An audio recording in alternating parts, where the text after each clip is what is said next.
வணக்கம். சினி சினி மினி மினி விஜயகாந்த் கதாநாயகனாக நடித்த ஒரு திரைப்படம் 4 வேறு மொழிகளில் அடுத்தடுத்து படமாக்கப்பட்டு 4 மொழிகளிலுமே வெற்றி படமாக அமைந்திருக்கிறது அப்படின்ற அந்த தகவல் உங்களுக்கு தெரியுமா? விஜயகாந்த் கதாநாயகன் நடித்து 100 நாட்கள் ஓடிய திரைப்படம் சட்டம் ஒரு இருட்டறை. இந்த படம் 1981ஆம் ஆண்டு திரைக்கு வந்தது. விஜயகாந்தனுடைய கலையுலக பயணத்திலேயே மிகப்பெரிய உயர்வை அவருக்கு உண்டாக்கி கொடுத்த திரைப்படம் சட்டம் ஒரு இருட்டறை. வடலூரான் கம்பைன்ஸ் அப்படின்ற பட நிறுவனம் தயாரித்த படம். வடலூர் சிதம்பரம் அப்படின்ற கூட ஒரு ட்ரேட் யூனியன் லீடர், அவர் தான் அந்த படத்தினுடைய தயாரிப்பாளர். அந்த திரைப்படத்தை இயக்கியவர் S A Chandrasekhar. S A Chandrasekhar sir அந்த திரைப்படத்தை இயக்கியதன் மூலம் லைம் லைட்டுக்கு புகழ்பெற்ற இயக்குனராக ஆனார். விஜயகாந்த், எஸ் ஏ சந்திரசேகர் 2 பேருக்குமே மிகப்பெரிய உயர்வை அளித்த திரைப்படம் சட்டம் ஒரு இருட்டறை. அந்த படம் ஓடின பிறகு தெலுங்கில் இந்த திரைப்படத்தை பண்ணலாம் அப்படின்னு சொல்லி முடிவெடுத்து அந்த திரைப்படம் தெலுங்கில் தயாரிக்கப்பட்டது. அந்த திரைப்படத்தினுடைய பேர் சட்டானி கல்லு லேவு அப்படின்னு சொல்லிட்டு தெலுங்கு திரைப்படத்தினுடைய பேர். சிரஞ்சீவி கதாநாயகனாக அந்த திரைப்படத்தில் நடித்தார். மாதவி அந்த திரைப்படத்தினுடைய கதாநாயகியாக நடித்தார். அந்த திரைப்படத்தையும் இயக்கியவர் நம்முடைய எஸ் ஏ சந்திரசேகரன். படம் 100 days ஓடி தெலுங்கு பட உலகில் எஸ் ஏ சந்திரசேகருக்கு மிகப்பெரிய பெயரையும் புகழையும் அந்த திரைப்படம் வாங்கி கொடுத்துச்சு. இந்த திரைப்படம் கன்னடத்திலும் தயாரிக்கப்பட்டது. கன்னடத்தில் பிரபல நடிகரான துவாரகீஷ் சித்ரா அப்படின்றத ஒரு பட நிறுவனம். துவாரகீஷ் தான் இந்த படத்தை தயாரித்தார்.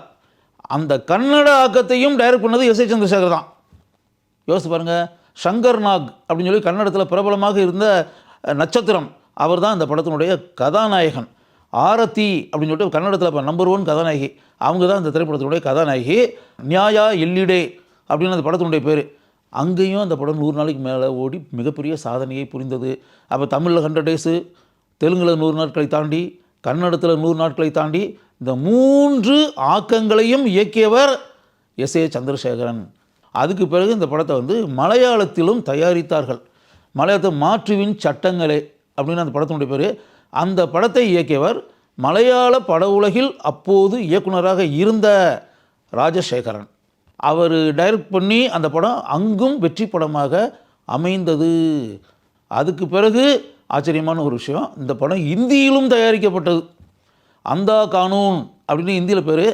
இன்னும் குறிப்பிட்டு கூறுவதாக இருந்தால், விஜயகாந்த் தமிழில் கதாநாயகன் நடித்தார்ல, அந்த கதாபாத்திரத்தில் இந்தியில் நடித்தவர் நம்முடைய சூப்பர் ஸ்டார் ரஜினிகாந்த். ரஜினிகாந்தினுடைய முதல் ஹிந்தி திரைப்படமே இதுதான், அந்தா கானூன். Super hit film. அந்த திரைப்படத்தினுடைய இயக்குனர் டி ராமாராவ். அந்த திரைப்படத்தில் முக்கிய கதாபாத்திரத்தில் அமிதாப் பச்சன் நடித்திருந்தார். அருமையான இன்னொரு கதாபாத்திரத்தில் தர்மேந்திரா நடித்திருந்தார். அந்த திரைப்படத்தில் ஹேமமாலினி குறிப்பிட்டு கூறக்கூடிய அருமையான கதாபாத்திரத்தில் படம் முழுக்க நடித்திருந்தார். அந்தா கானூன் பெரிய அளவில் மும்பை பட உலகில் வெற்றியை பெற்றது. அந்த படத்தை பற்றி எல்லாருமே பேசினாங்க. பர்டிகுலர்லி அமிதாப் பச்சனுடைய கேரக்டர்களை, அந்த கேரக்டர் பரவலாக அனைவராலும் வரவேற்கப்பட்டது, பேசப்பட்டது, விவாதிக்கப்பட்டது.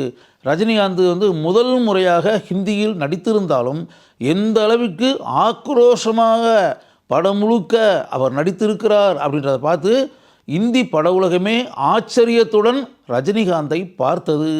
40 ஆண்டுகளுக்கு மேலே கடந்து ஓடிடுச்சு.